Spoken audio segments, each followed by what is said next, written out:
pouco do skyline aqui no Cairo, final da tarde, no pôr do sol. Aqui da janela do meu quarto, se a gente for bem atento, as pirâmides de Giza lá.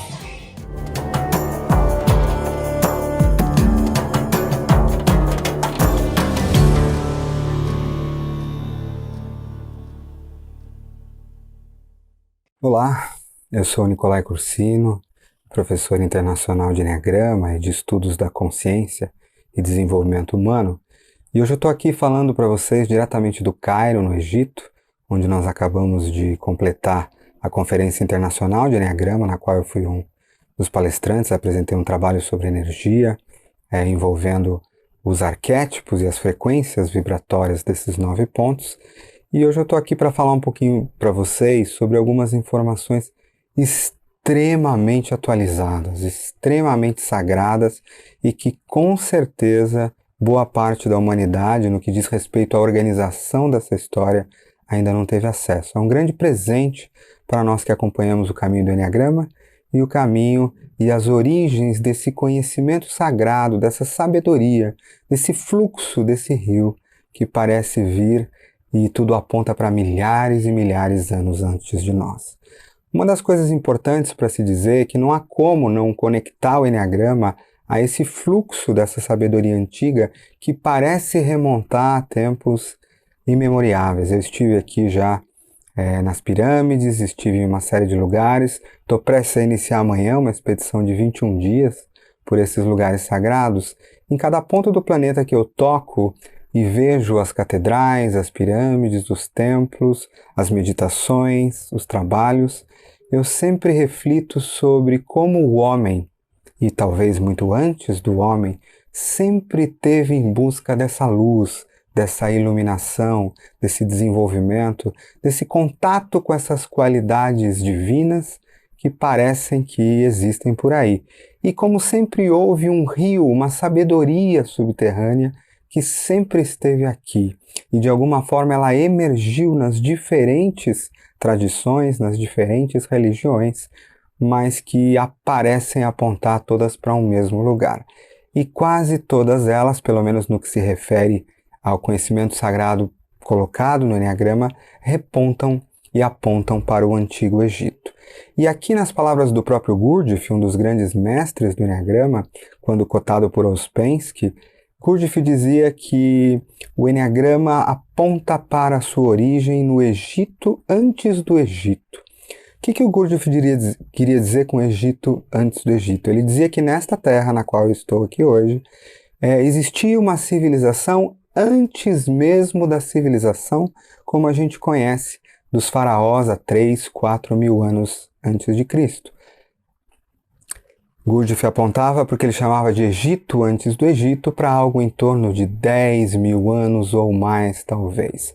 Talvez alguns de vocês conheçam isso como Atlantis ou como Lemúria, ou sejam diferentes nomes possíveis, mas o fato é que não somente a tradição do Enneagrama, mas tudo aponta para um conhecimento que foi fornecido e deixado para o homem e que vem de muito distante de nós.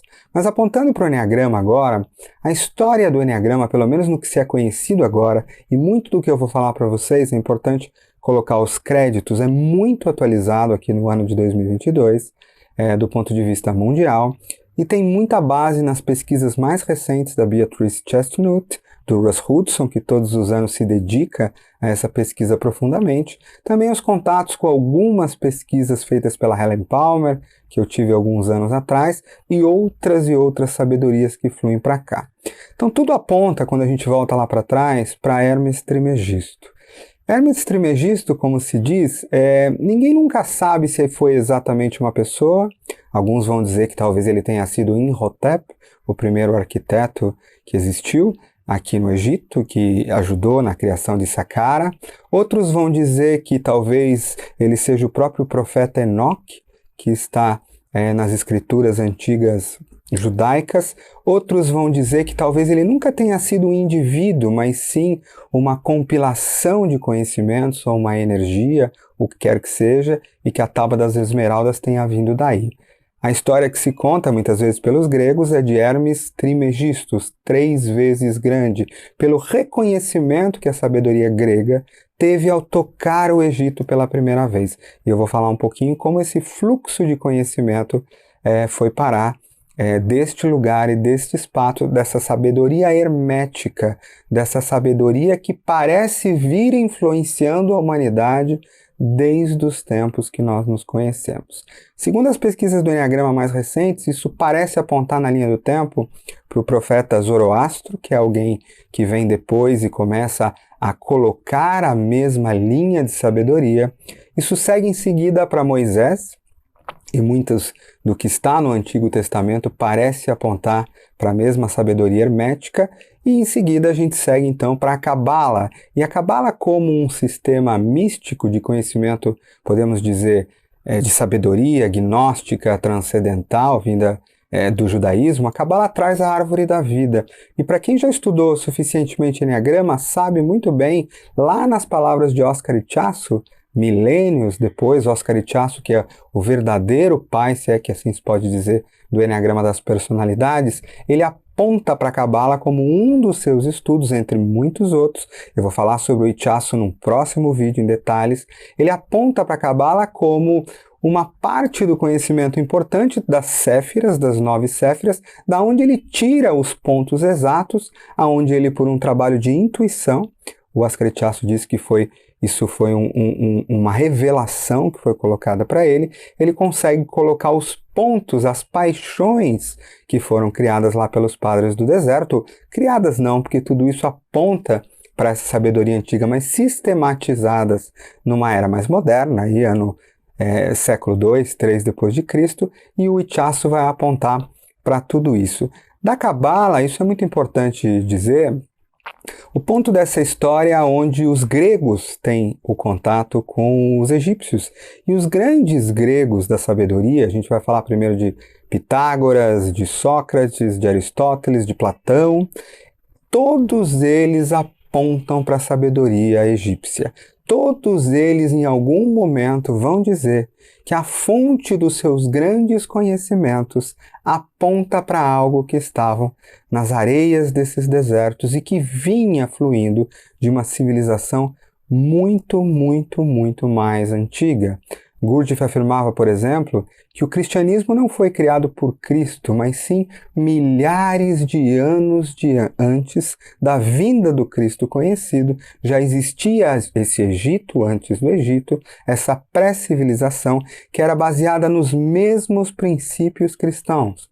Eu vou falar ao longo desses dias todos como, de fato, a história do nascimento de Horus através de Osíris e Ísis é exatamente a mesma história do nascimento de Jesus Cristo.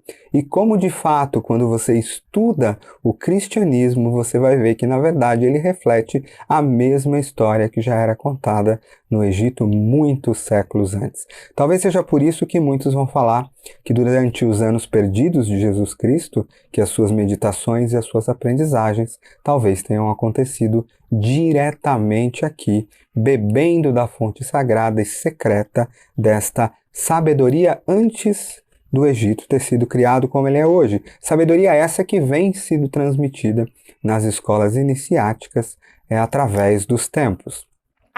Quando a gente segue, por exemplo, para Pitágoras, talvez tenha sido Pitágoras, aponta o Eneagrama, a primeira pessoa que esquematizou geometricamente um pouco mais desse conhecimento sagrado do Eneagrama. Algo que te é revelado, muitas vezes você precisa sistematizá-lo de alguma forma. Há de se lembrar que tudo isso foi colocado dentro da Biblioteca de Alexandria, quando Alexandre o Grande, que tinha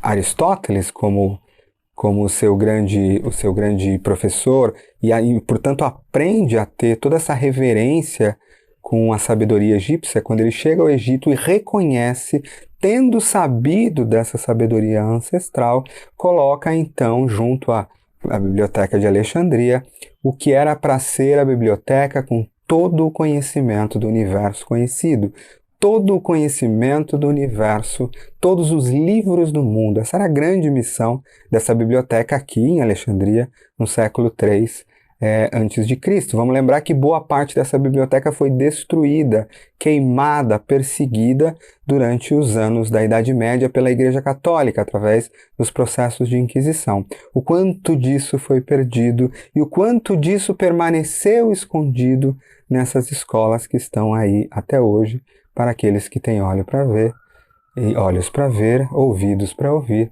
e o coração e a energia para ser atraídos magneticamente para este espaço. É importante falar dentro da história do Enneagrama também um momento ainda, que acontece ainda na Grécia, que é o movimento do neoplatonismo. O neoplatonismo é uma escola de pensamento que veio após o Platão e ela segue para uma linha muito mais transcendental. Ela amplia muito o conhecimento que Platão já tinha colocado sobre os diversos mundos e a relação do homem com eles. O seu principal expoente foi Plotino, e para quem já leu o meu livro Anjo Líder, vai se lembrar que uma das citações que abre um dos capítulos foi Plotino. Eu, a primeira vez que tive contato com Plotino, tive uma atração absoluta, uma certeza de que aquilo era conhecido. Tanto é que Plotino foi parar no Anjo Líder, e só agora eu estou descobrindo que, de fato, havia já uma relação com o Enneagrama. Oscar Ichazo, milênios depois, vai dizer que a escola de Arica, onde foi criado o Enneagrama das personalidades, ou pelo menos a semente principal disso, é fundamentalmente baseada nos princípios de transformação do homem que vem do neoplatonismo. E aí, a gente seguindo a linha do tempo, a gente está aí por volta, né, chegando aí ao nascimento de Cristo. E aí, de repente, a gente chega aí para um fator muito importante que eu já fiz em vários vídeos meus, eu já falei sobre isso, que são os padres do deserto. Quem são os padres do deserto? Vale a pena você procurar pelos vídeos no canal do Núcleo da Consciência, ou neste canal, sobre as hamartia e a origem das 9 pecados capitais e das 9 paixões que vão dar origem futuramente aos tipos do Enneagrama. Os padres do deserto são comunidades de padres e madres do deserto, o nome mais correto seria padres e madres do deserto, que lá pelo século II e III, mais ou menos, eles foram criar comunidades no deserto. Quais desertos? Aqui, exatamente nesta terra sagrada, no Egito. E eu vou visitar alguns desses lugares que eles pisaram provavelmente e fizeram seus trabalhos durante a expedição que começa amanhã.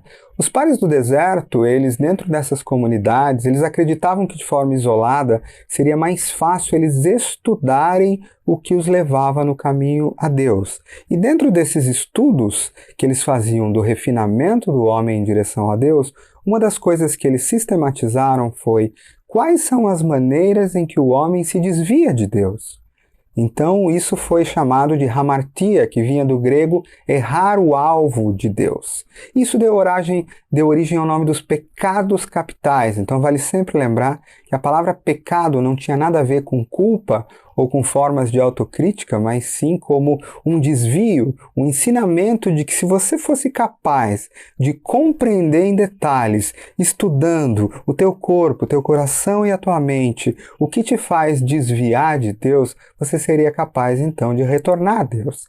E esse estudo apontou, portanto, em trabalho experiencial, para o que seriam então os 9 pecados capitais. Então, o meu coração, em serenidade, experiência direto de Deus, no ponto 1, o que seria o ponto 1 milênios depois, quando experimenta a ira, porque eu estou cansado de ficar nessa posição, porque alguma coisa está acontecendo de ruim no mundo lá fora, isso era o que os padres perceberam nas meditações. Quando o meu coração está tomado por essa ira, ele se desvia de Deus.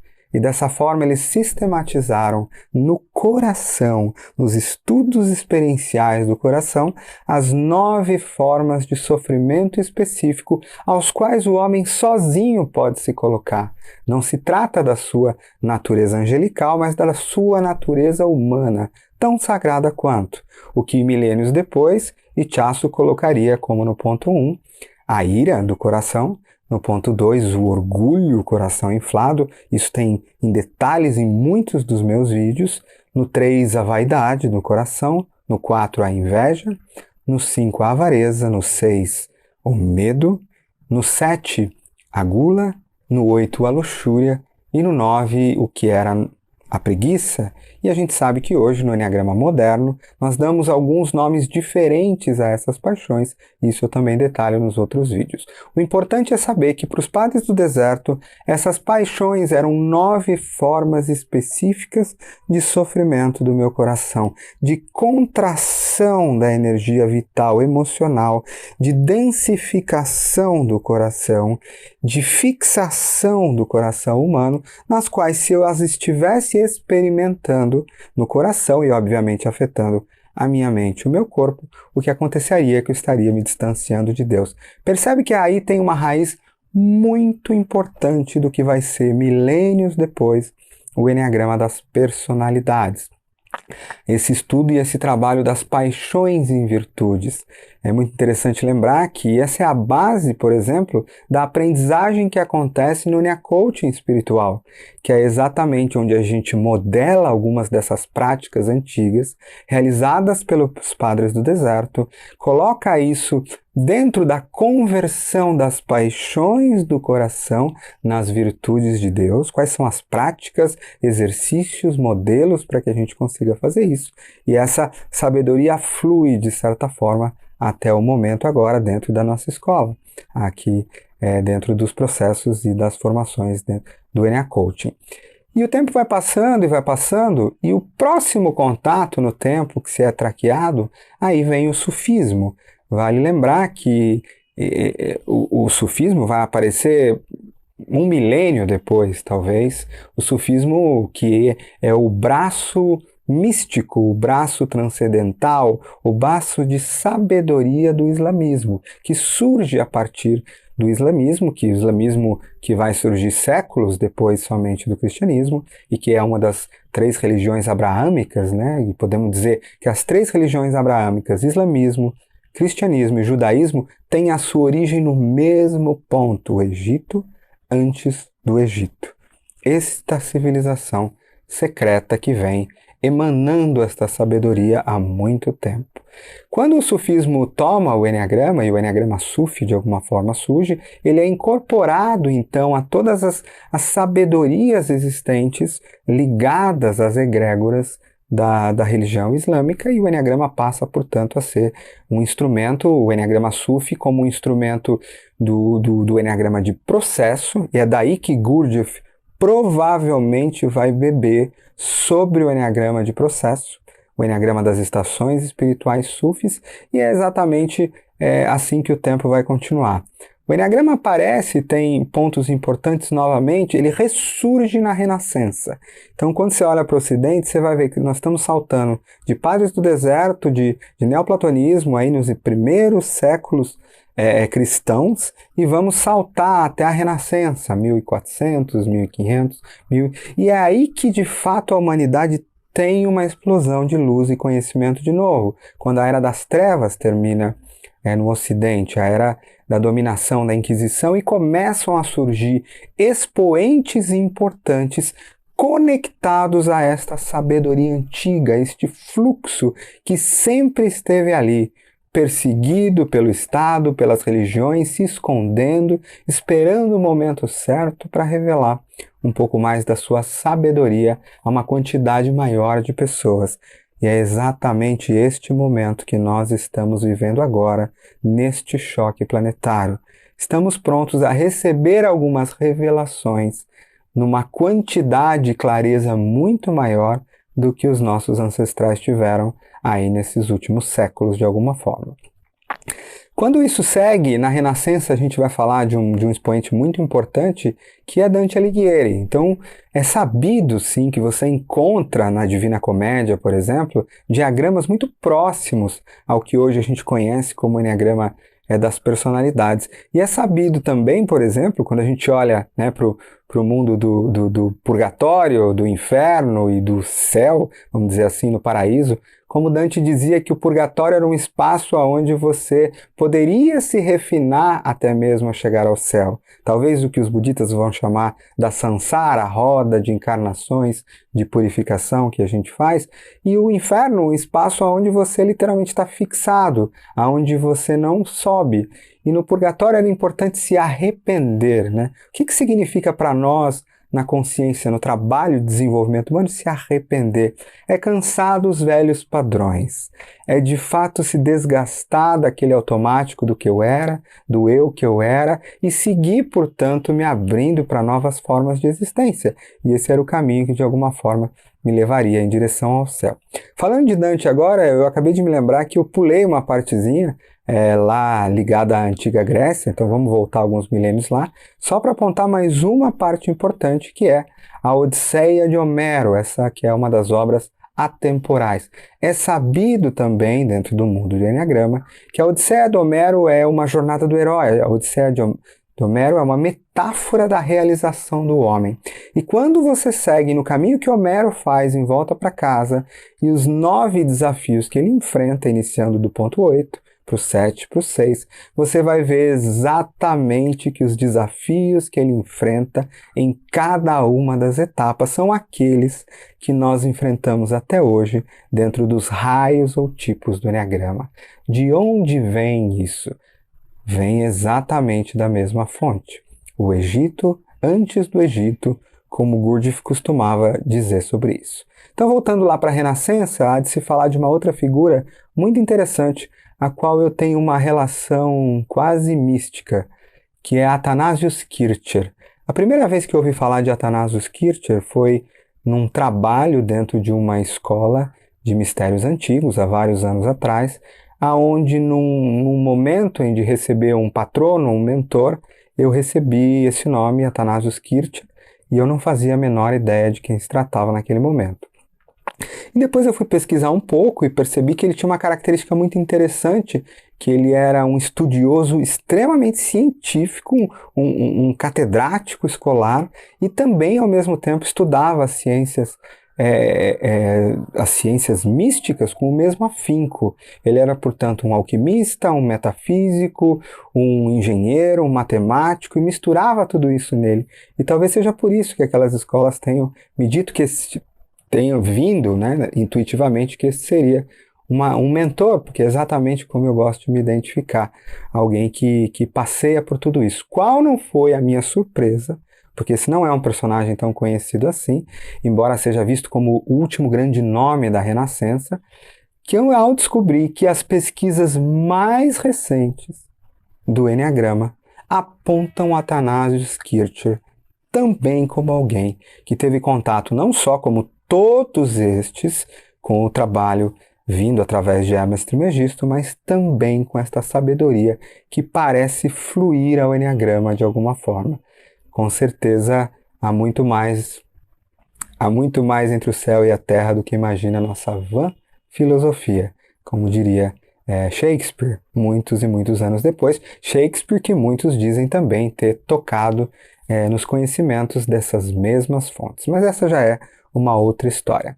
Quando eu ando um pouquinho para frente da Renascença, eu vou chegar aí no século XIX, aí sim eu vou ter a importantíssima figura de George Ivanovich Gurdjieff. Gurdjieff que nasce nessa região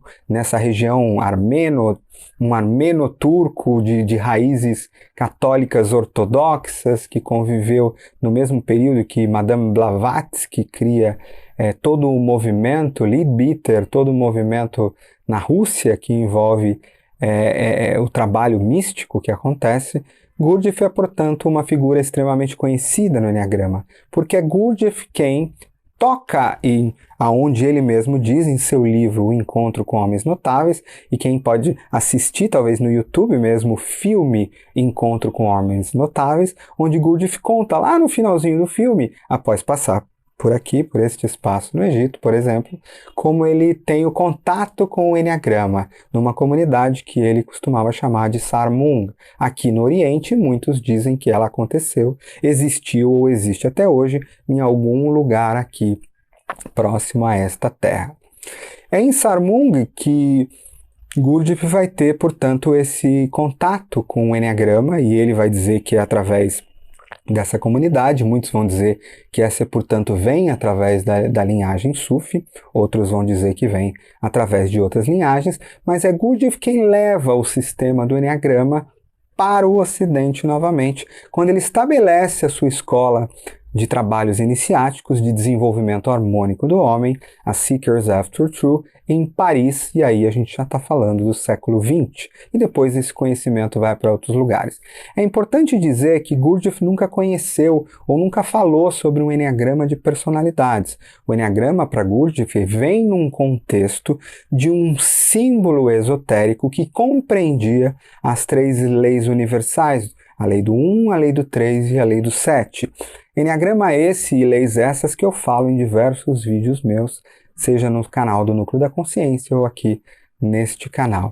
Então Gurdjieff, quando traz isso, o que acontece é que um dos seus discípulos, famoso, Ouspensky, e que muitos vão dizer que Gurdjieff não seria tão conhecido se Ouspensky não tivesse escrito sobre ele, mesmo eles tendo brigado por muito tempo, mas depois se reconciliado, assim nas palavras de Ouspensky e Gurdjieff, antes da morte deles. Gurdjieff morre em meados do século XX, na metade mais ou menos, e aí você tem, portanto, um conhecimento que, quando Ouspensky começa a divulgar, e aqui foi dito através de pesquisas que muito se acreditava que talvez o Gurdjieff fosse um raio 8, um tipo 8 do Enneagrama como força, e o Ouspensky mais tendendo para um 1. Então foi Ouspensky que usou toda esta capacidade de ordenar as coisas para fazer, por exemplo, Gurdjieff mais conhecido e começar a ensinar tudo isso. E é num desses ensinos que ele envia um pouco uma pessoa que trabalhava com ele até a América do Sul. E através de uma série de workshops, claro que tudo isso é velado, tudo isso através de conhecimentos ainda não aberto para as pessoas, é que Oscar Ichaço tem contato com este símbolo. Embora aí a gente vai saber que o Oscar Ichaço vai dizer que não foi de Gurdjieff que ele bebeu do Enneagrama, mas sim de fontes muito mais antigas do que isso. E os estudos apontam que isso também é verdade, ao mesmo tempo que apontam que sim, Ichaço teve contato com um mínimo daquele símbolo, e muito provavelmente, na minha crença, o que aponta é que ao ter contato com aquele símbolo, e isso está no inconsciente coletivo, provavelmente já tinha vindo para ele em revelações, assim como veio para Gurdjieff, o que acontece é que ele tem uma iluminação, uma epifania, como ele mesmo diz, e ele passa, portanto, em revelações e uma combinação de uma série de instrumentos a colocar os 9 pontos e criar, portanto, o Enneagrama das personalidades.